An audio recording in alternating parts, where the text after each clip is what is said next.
দিদি, শুনতে কি পাচ্ছেন? আপনার পরিচিত সেই পার্শ্ব শিক্ষকদের আর্তনাদ, কান্নার আওয়াজ শুনতে কি পাচ্ছেন? দীর্ঘ 20-22 বছর স্কুলে পড়ানোর পরেও তাদের সংসারে হাহাকার, আর্তনাদ, কান্নার আওয়াজ শুনতে কি পাচ্ছেন? তার নিজের কিংবা তার পরিবারের কারো অসুস্থ হলে দিশেহারা অবস্থা, সাহায্যের জন্য হাত পাততে হয় আর 5 জনের কাছে। দেখুন তো দিদি, চিনতে পারেন কিনা আপনার সেই পরিচিত পার্শ্ব শিক্ষকদের একজন অসহায় অসুস্থ পার্শ্ব শিক্ষিকা আত্মচিৎকার করে কি বলছেন, একটু শুনুন তো, শুনুন। হ্যালো স্যার, আমি সারিকা বলছি, ভগবানগোলা রাম থেকে, পার্শ্ব শিক্ষিকা। আমার অবস্থা খুবই খারাপ, আমি তো প্রাইভেট কিছু পাই না, সংসার চালানো খুবই টাইম হয়ে গেছে। আমি আমার ওষুধ দিয়েছি, আমার মেয়ে পড়াশোনা পাচ্ছি না চালাতে, একবার ওষুধ দিকে সাড়ে 4 টাকা রিপোর্ট করলে খাবো না, ডাক্তারকে দেখাবো না, সঙ্গে চেষ্টা করবো, কিচ্ছু বুঝতে পারছি না।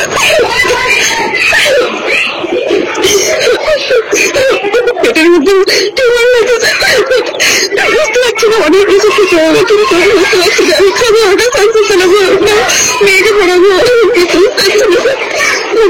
বলেন আমাদের বেতনটা করে একটু বাড়বে, দেখো ওষুধটা খেয়ে বাঁচতে পারতাম না, কি করবো বুঝতে পারছি না।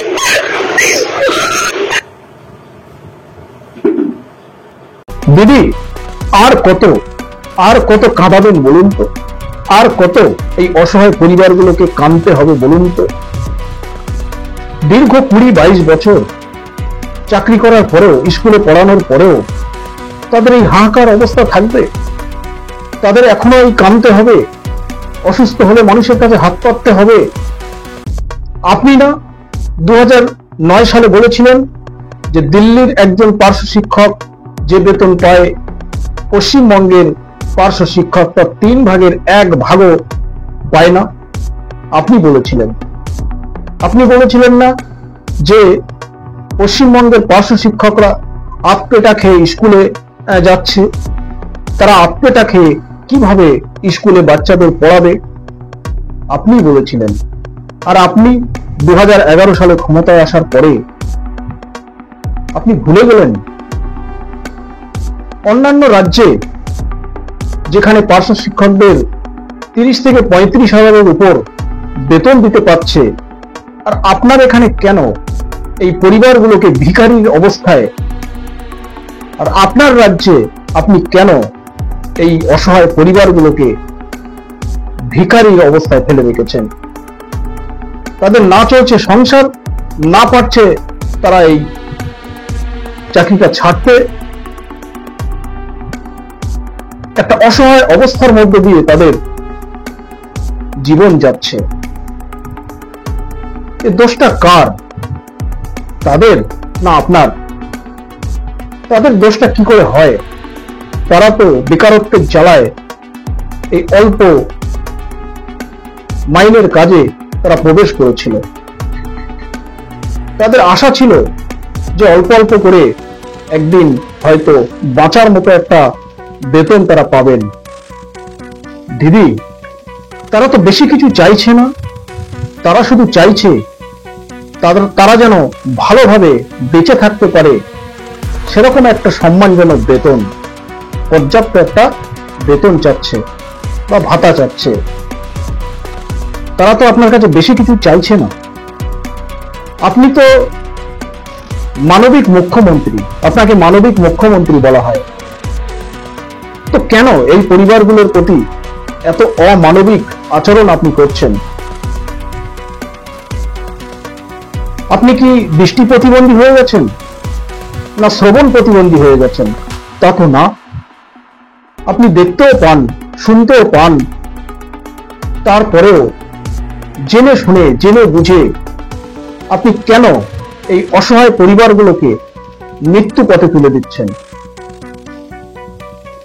জীবনের মূল্যবান সময়টুকু তাদের চলে গেল এই সেবা দিতে। শেষ জীবনটুকু তারা কি একটু ভালোভাবে বাঁচতে পারবে না? দিদি, আপনি আপনার মানবিক দিকটা দেখান, এতটা অমানবিক হবেন না এই অসহায় পরিবারগুলোর প্রতি।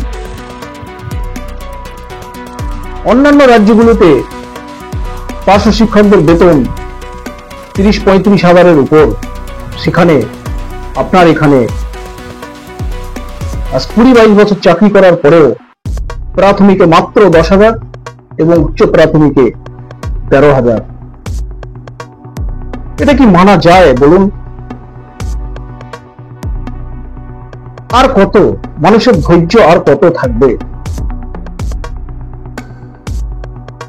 আপনি আসার আগে এমএলএ মন্ত্রীদের বেতন ছিল 6,000-7,000, আর এখন কত? 2.5 লক্ষ টাকার উপর। তাহলে বলুন কেন হলো ওটা? আপনাদের প্রয়োজনটা অনুভব করেছিলেন, তার জন্য হলো। তাহলে আমরা কি মানুষ না? এই অসহায় পরিবারগুলো কি মানুষ না আপনার কাছে? আপনি এতটা অমানবিক কেন হচ্ছেন?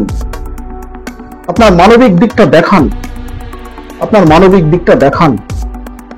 পার্শ্ব শিক্ষকরা কেউই আপনার বিরোধী নয়, তারা চায় একটু ভালোভাবে বাঁচতে। সেই বাঁচার ব্যবস্থাটা আপনি করুন, এতটা অমানবিক হবেন না। আশা করি আপনি অমানবিক হবেন না, আপনার মানবিক দিকটাই আপনি দেখাবেন, কারণ আপনি মানবিক মুখ্যমন্ত্রী। পার্শ্ব শিক্ষকরা কেউই আপনার বিরোধী নয়, আপনি আপনার মানবিক দিকটা দেখান। তাদের জীবনের মূল্যবান সময়টুকু চলে গেছে এই সেবা দিতে দিতে, স্কুলে পড়াতে। বাকি জীবনটুকু তারা কি একটু ভালোভাবে বাঁচতে পারে না? আর সেটা তো আপনি পারেন তাদের ভালোভাবে বাঁচার মতো ব্যবস্থা করে দিতে। তো পার্শ্ব শিক্ষক বন্ধুরা, আপনারা স্ক্রিনে দেখলেন সারিকা খাতুন, মুর্শিদাবাদের সারিকা খাতুন নামে একজন পার্শ্ব শিক্ষিকা ম্যাডাম খুবই অসুস্থ, ওনার সাহায্যের প্রয়োজন। কি বলেন তো, পার্শ্ব শিক্ষক ছাড়া, পার্শ্ব শিক্ষকদের ব্যথা পার্শ্ব শিক্ষক ছাড়া অন্য কেউ বুঝবে না। তারপরেও তারা তাদের মধ্যে কেউ অসুস্থ হলে বা বিপদে পড়লে 200-500-1000 টাকা যে সাহায্য করবেন সে ক্ষমতাও কারো নেই, কারণ প্রত্যেকেরই খুবই আর্থিক দুরবস্থার মধ্যে দিয়েই জীবনযাপন চলে। তারপরে বলবো 40-42 হাজার পার্শ্ব শিক্ষক যদি 10 টাকা করেও দান করেন তাহলে 4 লক্ষ টাকার উপর হয়। 200-500-1000 দেওয়ার কারো ক্ষমতা নেই।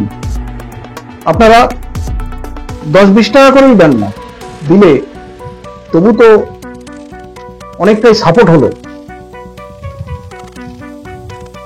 আর এই 10-20 টাকাও যদি কেউ করতে চান সাহায্য, তাহলে তো তার কাছে এই খবরটা পৌঁছতে হবে।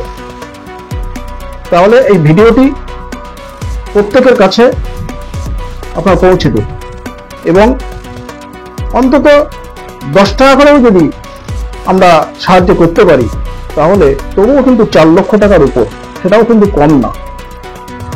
তো যাতে মিনিমাম ন্যূনতম সাহায্যটুকু পায়, তার জন্য এই ভিডিওটি সবার কাছে আপনারা পৌঁছে দিন।